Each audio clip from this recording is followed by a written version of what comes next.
Bismillahirrahmanirrahim. Assalamualaikum warahmatullahi wabarakatuh. Selamat pagi, selamat siang, selamat malam bagi kawan-kawan semua, sahabat-sahabat semua yang setia dalam eh, yang sabar menunggu dalam masa pandemi tetap belajar dengan baik di rumah. Dengan hari ini kita akan melanjutkan materi yang pada minggu yang lalu, yaitu tentang percobaan. Kemarin saudara di minggu lalu sudah saya sampaikan inti-inti dari percobaan atau fogging atau attempt. Ingat ada 7 bentuk-bentuk tindak pidana, apa saja?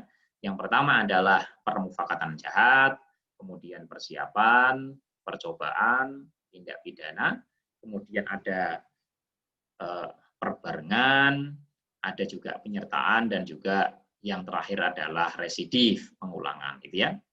Nah, kemarin sudah saya sampaikan inti-inti dari percobaan. Apa itu inti dari percobaan? Saya sudah menyampaikan pengertian percobaan.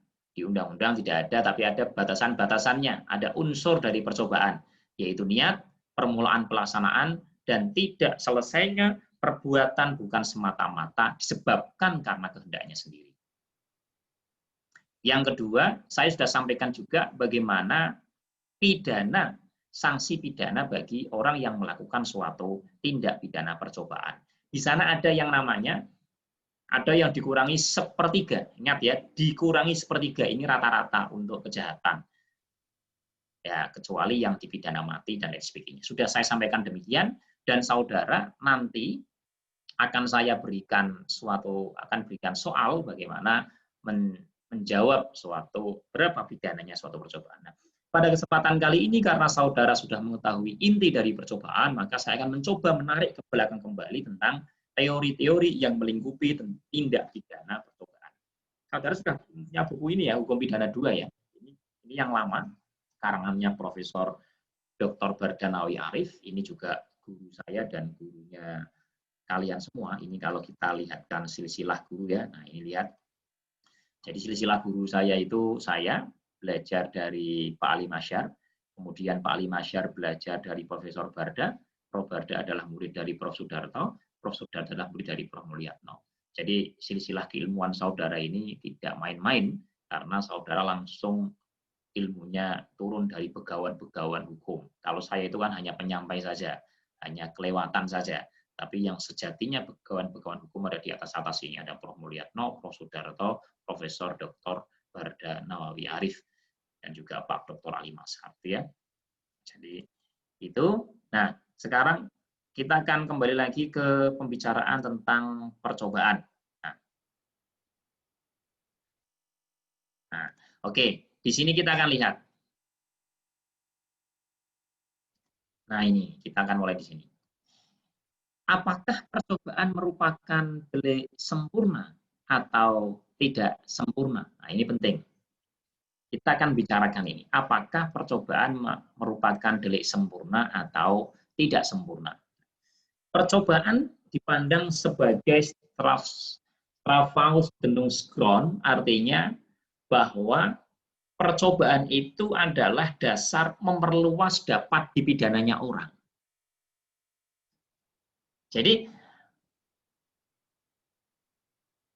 perbuatannya percobaan.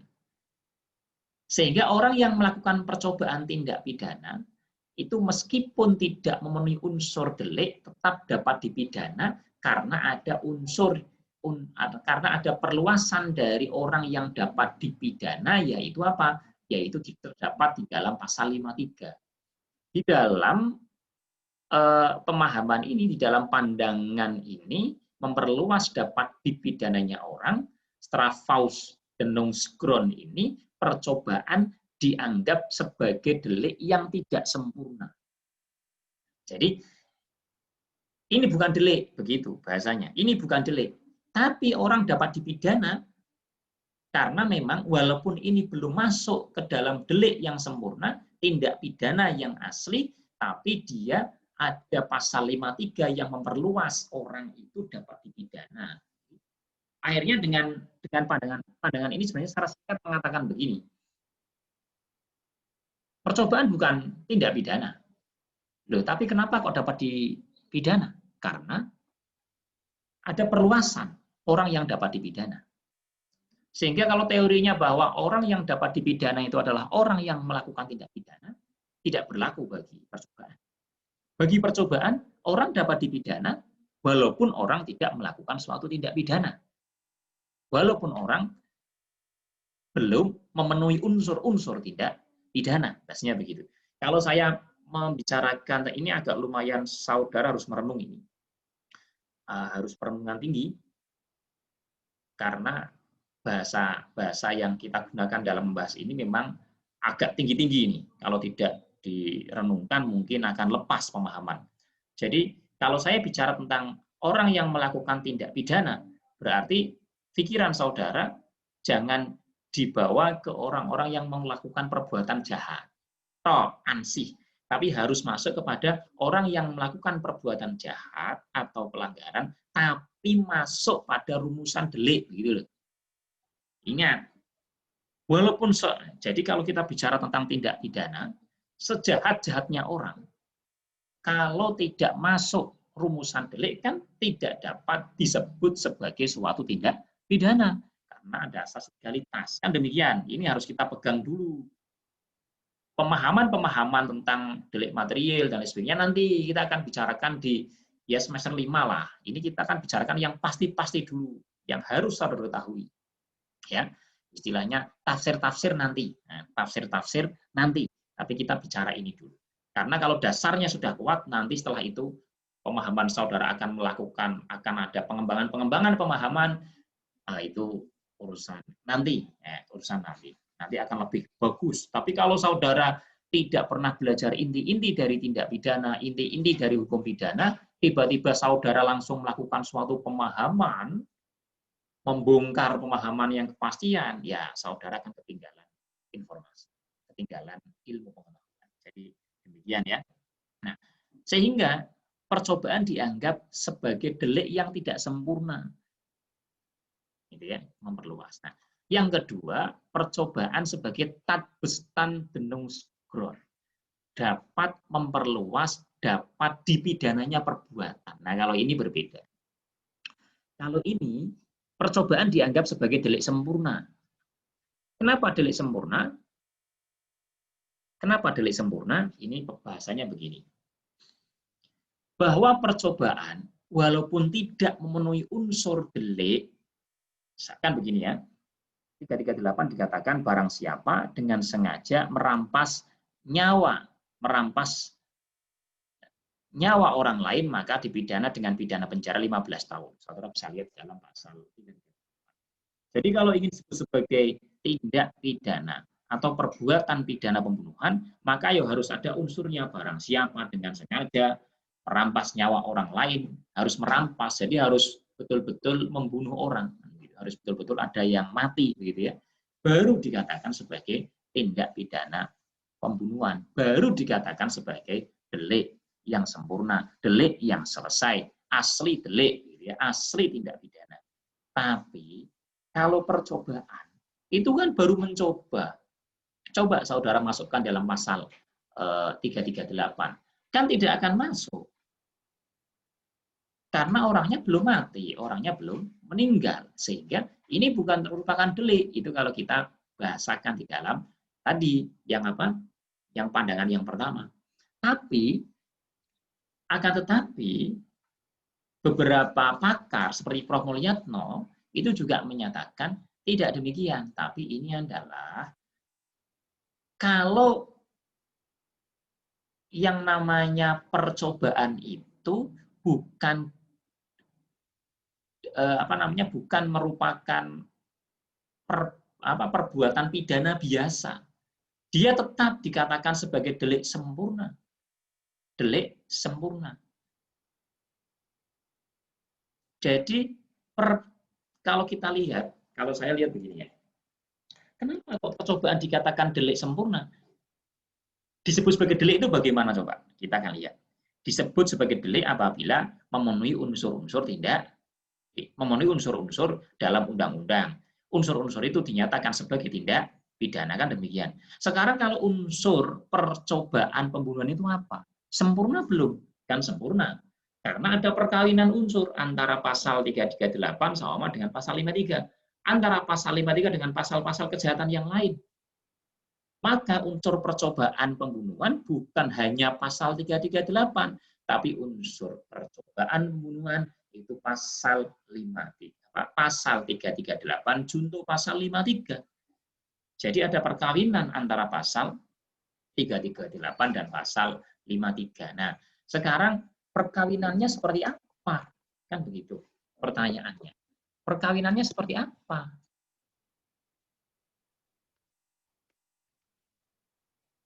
Nah, perkawinan ini kan jelas. Kalau kita akan lihat.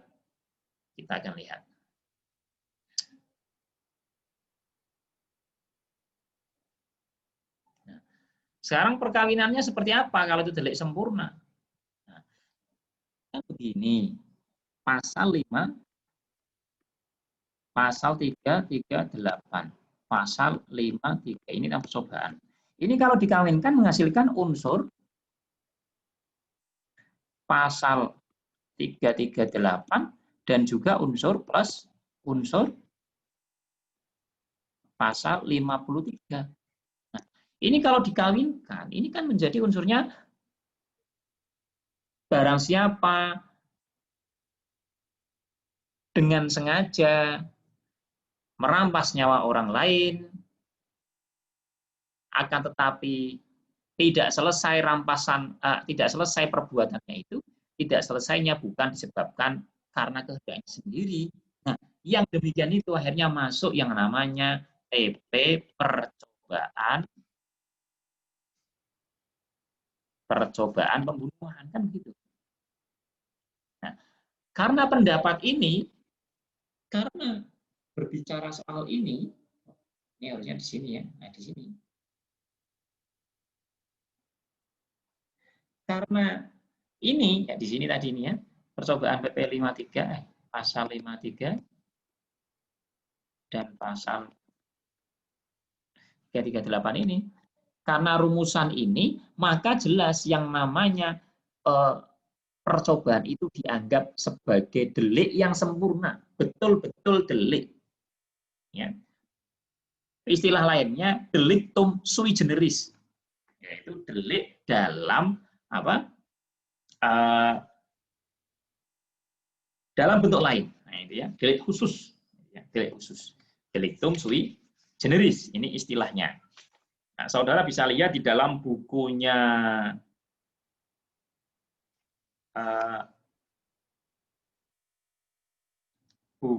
Profesor Bardanawi Arif itu di halaman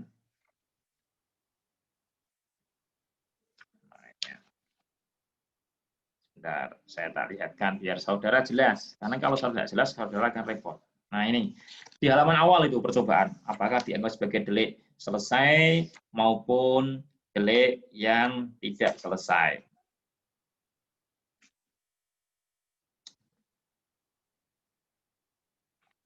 Ya.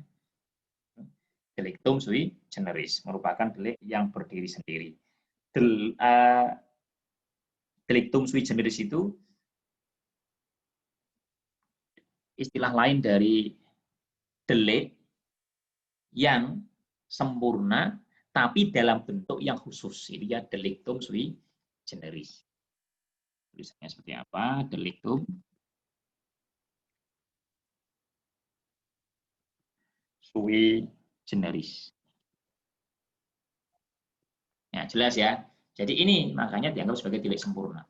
Maka di sini yang namanya suatu percobaan itu bukan memperluas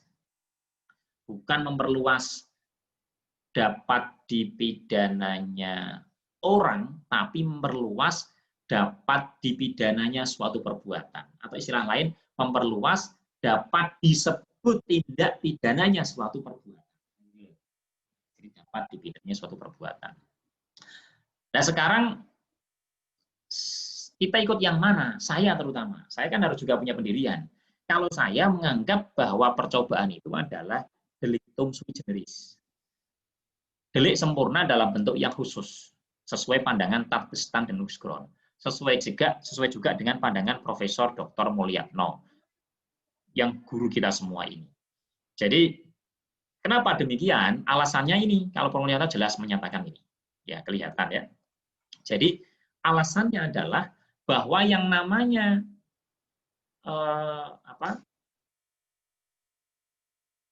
unsurnya jelas. Ada 3 masalah pokok tindak pidana. Ada 3 masalah pokok tindak pidana. Ini kita akan lihat dulu.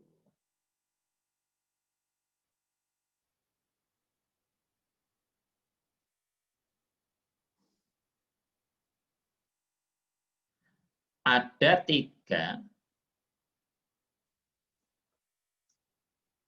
Ya, jadi ada 3 masalah pokok tindak pidana. 3.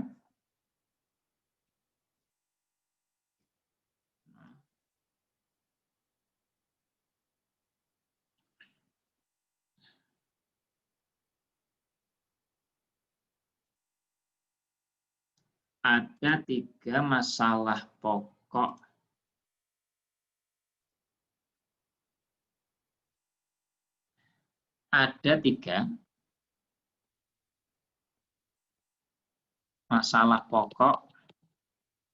TP. Satu apa? TP plus PJP sama dengan P. Sehingga untuk dapat dipidana itu harus disebut sebagai TP. Oleh karena itu, kalau kita berpegang pada teori TP plus PJP sama dengan P ini,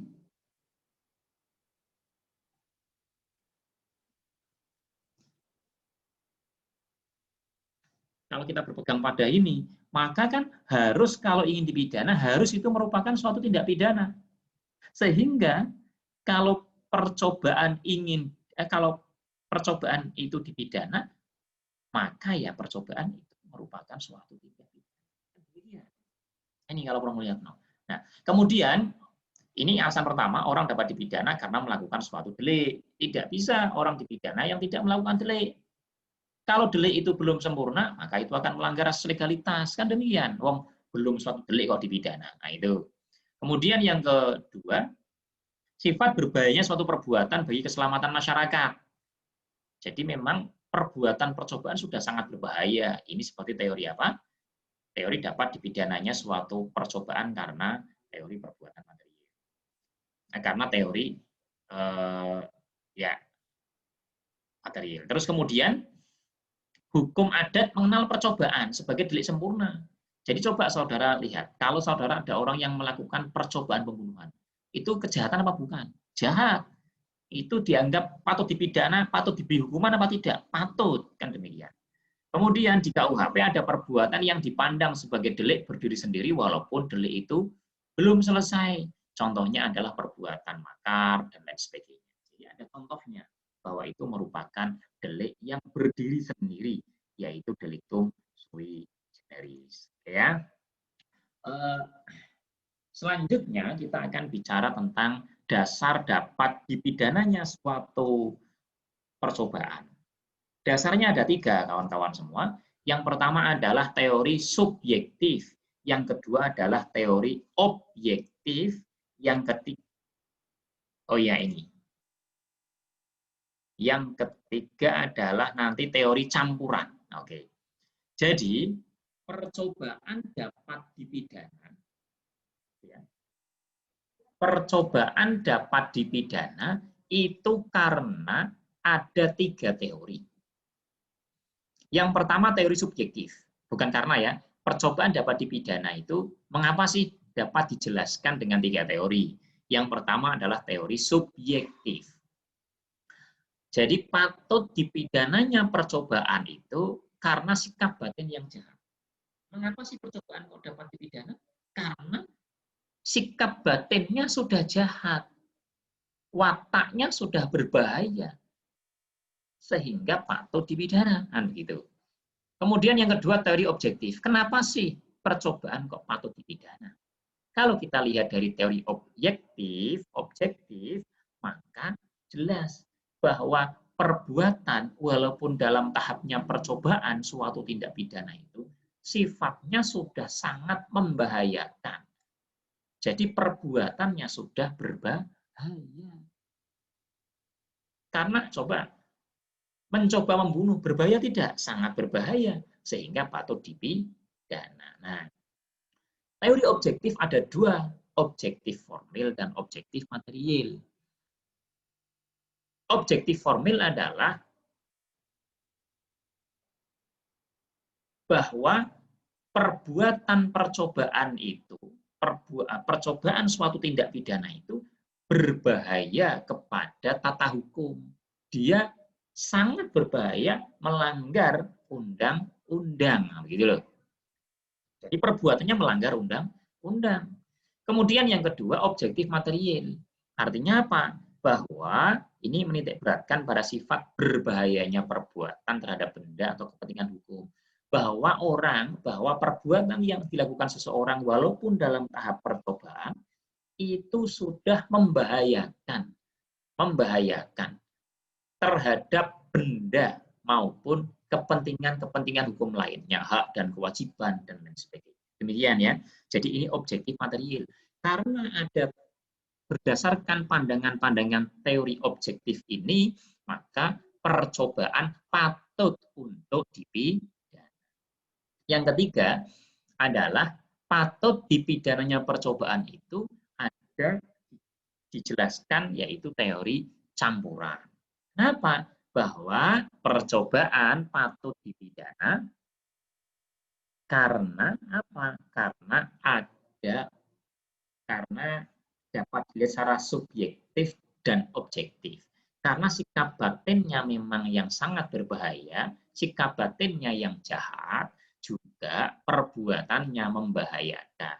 Demikian ya, perbuatan yang membahayakan. Nah, Indonesia menganut yang mana? Kalau kita lihat di dalam pasal 53 KUHP, menurut Profesor Mulyatno juga, maka Indonesia itu di dalam pasal 53 itu punya pengertian bahwa unsur percobaan itu mengandung unsur subjektif dan objektif, sehingga kita ikut yang campuran, gitu ya. Dapat dipidananya percobaan apabila ada niat, ada permulaan pelaksanaan, tidak selesainya perbuatan bukan karena kehendak sendiri. Nah, dari itu semua maka jelas bahwa percobaan tindak pidana di Indonesia itu menganut teori campur. Nah, jadi demikian yang kalau kita bicara tentang landasan-landasan teori tentang percobaan. Tadi sudah saya jelaskan tentang posisi percobaan, apakah delik sempurna atau tidak sempurna, ya kan? Straffausbildungsgrund atau Tatbestandsbildungsgrund. Kemudian sudah saya jelaskan pula tentang bagaimana yang namanya teori patut dipidananya percobaan. Ada 3, yaitu teori subjektif, teori objektif, dan teori campuran. Teori subjektif berdasarkan sikap batin yang berbahaya, teori objektif berdasarkan berbahayanya perbuatan. Teori objektif itu ada 2, yaitu ada objektif formil dan material. Formil itu berbahaya terhadap tata hukum, material itu berbahaya terhadap benda hukum atau kepentingan hukum. Kemudian yang terakhir teori campuran. Teori campuran itu adalah percobaan dapat dipidana. Kenapa percobaan dapat dipidana? Karena sikap batin pembuat yang jahat dan juga sifat berbahayanya suatu perbuatan yang akan dilakukan oleh pembuat tindak pidana. Dan Indonesia menganut yang mana? Menganut yang teori campuran. Nah, itu selanjutnya adalah di dalam ini masih ada materi-materi yang sangat panjang, bagaimana unsur percobaan, ada niat, dan lain sebagainya. Nanti akan kita lanjutkan di Elena. Jangan lupa, karena ini musim pandemi dan saudara itu belajar di rumah sendiri, maka saudara harus baca buku. Pada kesempatan ini pula saya pastikan saudara, saya wajibkan saudara untuk baca buku Percobaan Tindak Pidana Harus Selesai. Ya, karena nanti akan saya berikan soal-soal, saya berikan diskusi, umpan balik, dan lain sebagainya di Elena. Mungkin itu saja yang dapat saya sampaikan pada pertemuan kali ini. Besok kita akan lanjut lagi di pertemuan yang akan datang. Kalau kita masih bisa di pertemuan yang akan datang, yaitu dengan masuk ke penyertaan. Nah, ini masih ada beberapa materi di percobaan yang belum selesai, tapi saya harap saudara dapat belajar sendiri. Ya nanti cobalah besok kita akan lihat kalau memang saudara kok memang perlu saya jelaskan secara langsung, saya akan langsung saja via Zoom, terutama terkait dengan percobaan ini juga. Gitu ya. Saya akhiri. Assalamualaikum warahmatullahi wabarakatuh.